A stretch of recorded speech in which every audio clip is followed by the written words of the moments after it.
السلام علیکم، welcome to my channel. امید ہے آپ سب لوگ ٹھیک ٹھاک ہوں گے.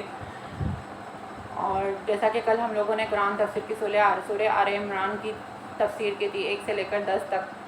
تو میں نے آپ سے کہا تھا کہ انشاءاللہ نیکسٹ ویڈیو میں کنٹینیو کروں گی، لیکن میں نے اپنے پلان کو تھوڑا سا چینج کیا ہے.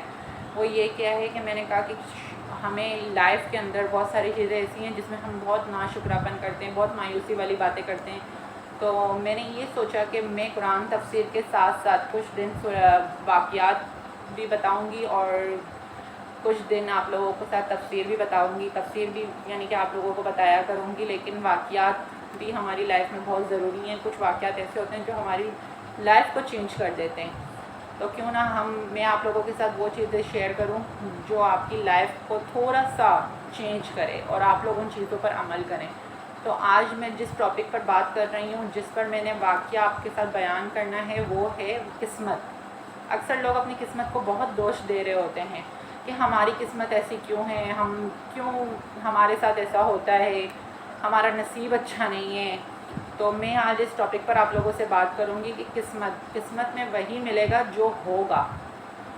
تو قسمت میں جو لکھا ہے ہمیں وہی ملے گا. جو ہماری قسمت میں لکھا ہے اس سے ایک ہبہ ایک دانہ بھی کم اور زیادہ نہیں ملے گا.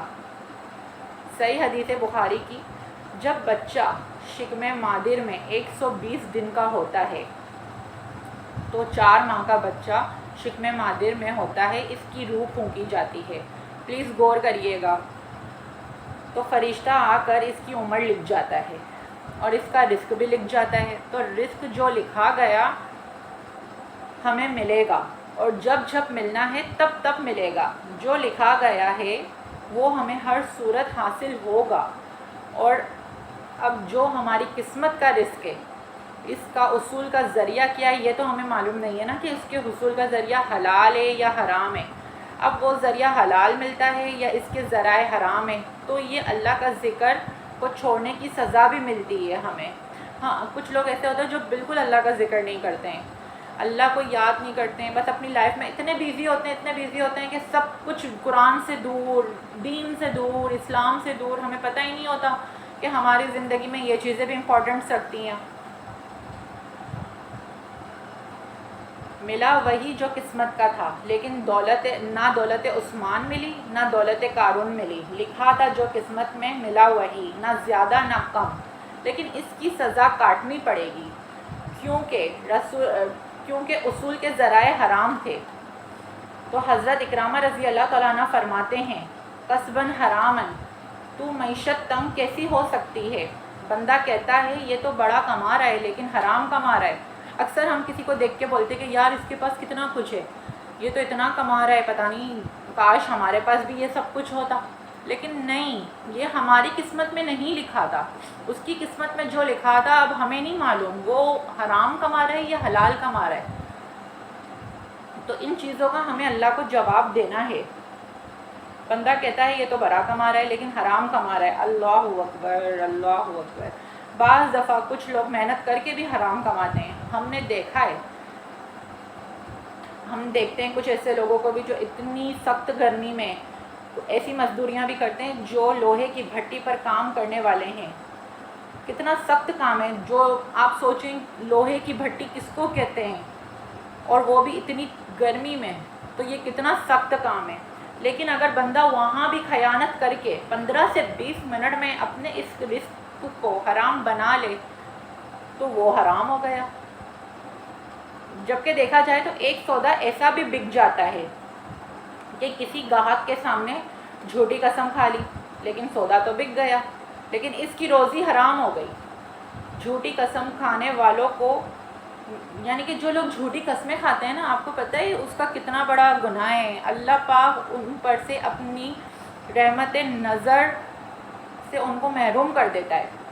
یعنی کہ اللہ پاک کی ان پر رحمت نہیں آتی جھوٹ بولنے والوں پر. تو جھوٹ بولنا، حرام کمانا، یہ سب چیزیں ہمارے لیے صحیح نہیں ہے. اس کی اتنی بڑی سزا ہے کہ بس اللہ پاک ہمیں معاف کرے.